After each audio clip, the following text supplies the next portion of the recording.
Hi, Tarzan. Can you hear me okay? Arlene. Yes, I can. How are you Awesome. doing? So good. I'm doing good. How are you? Good. Yes, I'm doing well. Yeah. Awesome. It is so good to see you. So, of course, your time is super precious. So, I'll just get right into it. Um, Okay, great. Great. So, for those of you who don't know Tarzan, she's the person who essentially sparked my interest for email marketing almost 3 years ago. Your program, Email Stars, is what allowed me to really grow my career as a launch copywriter and now sell my own offers and products using email. And you also helped me completely transform the way I see myself and my business through, your coaching, your mastermind, everything. So, yeah, that's that's how we know each other. And to launch this off, could you tell me, so why are you so obsessed with email marketing, and isn't it kind of outdated, and do people actually really want to receive more emails? Okay, I am obsessed with email. It's my favorite thing. For a long time, email was the only marketing that I did. I didn't do social media or anything like that. Hmm. And what I love about email and what makes me so obsessed with it is it is for online businesses, it is like the spine of your business because everything is connected to it. So I made a conscious choice when I was a service provider and a solopreneur to just put my full focus into this one thing. And before I did the myriad of other things that I now do, now that I have a team, I was able to have a really profitable business just by doing email. So that's one thing that I really love. I think the promise is really big. I also find it intensely creatively fulfilling. I am a writer and I get to write every day. Email is what allows me to be a writer. I just was talking to my friend Kate Northrup, who's an author, and we were saying both of us, like, we are writers. That's what we would call ourselves by trade. But it's email marketing that has actually allowed us to monetize the thing that we do. So I think it's just a huge opportunity. And it's something that a lot of people with just a little bit of extra effort and forethought could do so much better than all of the other email marketers in their subscribers' inboxes. I think it's really easy to get some quick wins and really develop long term, lasting relationships with your potential customers. Awesome. So I'd love to hear more about that. So how does the kind of email marketing that you teach compare to the other kind of email marketing that you learned that you used to do? So, in my early days as an email marketer and online business owner, I was a lot more aggressive in my promotions. I did just like many, I'm a copywriter by trade. So, as you know, when you come into copywriting, basically lesson one is persuasion. And so I learned all of the layers of persuasion, like social proof, urgency, scarcity, consistency, all these things, authority, liking. So I really learned how to use those tools and use them successfully for many years until I realized that all of that persuasion was actually taking away my subscribers' ability to give consent. Mm. So I had reached a point where I was like, I can sell anything to anyone. Like, I am so good at this. And what I didn't actually realize was that being able to sell anything to anyone is not necessarily a good thing. Actually, what I want are the kind of customers who are really like drawn in by what I'm doing, but are still able to make a conscious decision about whether or not that they want to buy my product. Whereas in the online space, we often see a lot of like, for copywriting programs, it'll be like, get your subscribers to reach into their pockets and take out their wallet without knowing what they're doing. Yeah. No, no, that's not what we're doing. Yeah, that's awesome to hear. Yeah, so I just actually right before this interview, I was re-recording some lessons for our summer program Email Stars, which opens on June 9th. And we're really excited to have you as a promotional partner. So I'm re-recording some lessons, and something that I've added in this year is a number of lessons about consent. Mm. Everything is consent based. So in the other industries have this figured out a lot more dialed in than online businesses do. Like my kids' school, my car insurance, like all of these things that I do, like they do not presume that I want to receive ongoing newsletters from them. There's usually a checkbox. However, with online business, there's a presumption because you downloaded my PDF or whatever that you now have permission to email me. So that is like debatable whether or not that's legal, and it depends on what country your subscribers come from.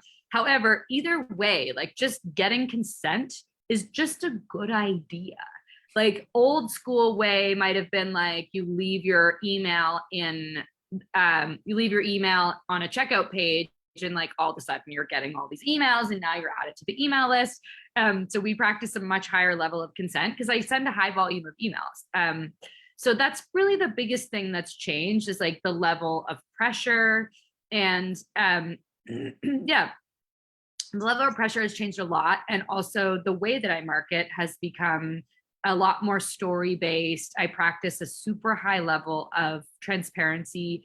I tell people, this is the offer that's coming. This is when it's coming. This is how long it will be open for. And just like really as much as possible, trying to give my subscribers all of the information that they need to be an informed customer so that they can really make a decision according to what's best for them, not just because my marketing was like so dazzling. That's so refreshing to hear. A lot of people are asking me, how many people do I need on my email list for it to be worth it to really do email marketing? Because a lot of people on my own list are just starting out. Yeah. Okay. So it's a really good question. And something that I think is interesting is like, I see a lot of programs and a lot of just people getting a lot of encouragement to grow their email list. This is how you grow your email list. This is how you get subscribers. Try this method, try that method. And a lot less about what to do next. So what I found in the we've been running Email Stars for about 4 or 5 years now. And in the early days, right away, I observed a lot of people coming to me and saying, like, I ghosted my email list. I don't have enough to make it worthwhile. What happens is like, I think a lot of people building an email list have an imaginary fictitious number that's like, when I get to this number, then I'll start sending emails. Or like, I only have 20 subscribers, therefore I'm not going to email every week. Like it's only 20 people. However, I want to say, this is really important. If you are growing your email list, it is essential, no matter how many subscribers you have, to nurture those subscribers from the beginning right away. It is never a waste, but it is a waste to be building your email list if you're not nurturing them, because people forget. We sign up for things all the time. Who is this person? How did I get on this email list? Oh, here you are 3 months later. It's not a great way to build trust, to be signing people up and then not emailing them. So I would say from day one. However, I would also say I started emailing my list when I had 37 subscribers, and I was taking a program, and the program said, you have to build an email list. I was like, okay, I have to build an email list. And I also somehow decided I needed kind of a critical number so that for me, it would feel like it was worthwhile. And so my first subscribers, I reached out to clients I had had a long time ago, friends, family. I just started asking people, can I add you to my email list? And I asked enough people that I got to 37 subscribers. And I decided I'm going to email my list every other week. Now I email my list twice a week, but at the time I was emailing every other week to 37 people.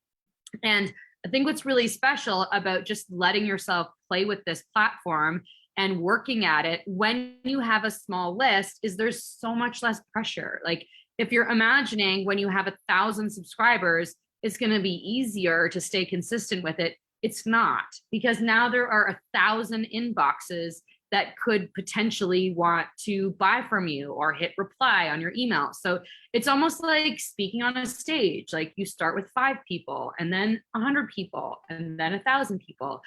So it's just such good training ground. The other thing, when you have a small list, sometimes it just takes a bit of time for the message to come through. Like something that I teach about in Email Stars is understanding the value proposition of your email list and what makes it different. Why would someone want to get on your email list as opposed to someone else's? So for that reason, like you can brainstorm ideas for what that would be, but a lot of that comes through over time. And that's why it's good. Like if you're building the list, just start writing and keep going and let it develop naturally. So what would you say to somebody who's ghosted their email list for a while? Should they start over at that point? I don't think so. I don't think so at all. I think there is a time and a place for that, especially if you started a business and you built a small email list, you've ghosted them, and now you're doing something that's completely different.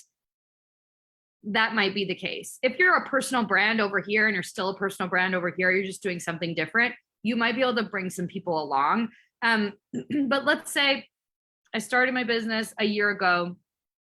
I started growing my email list. I haven't emailed them in 3 months, but I'm still doing the same thing. In that case, I would strongly recommend just picking it back up where you left off.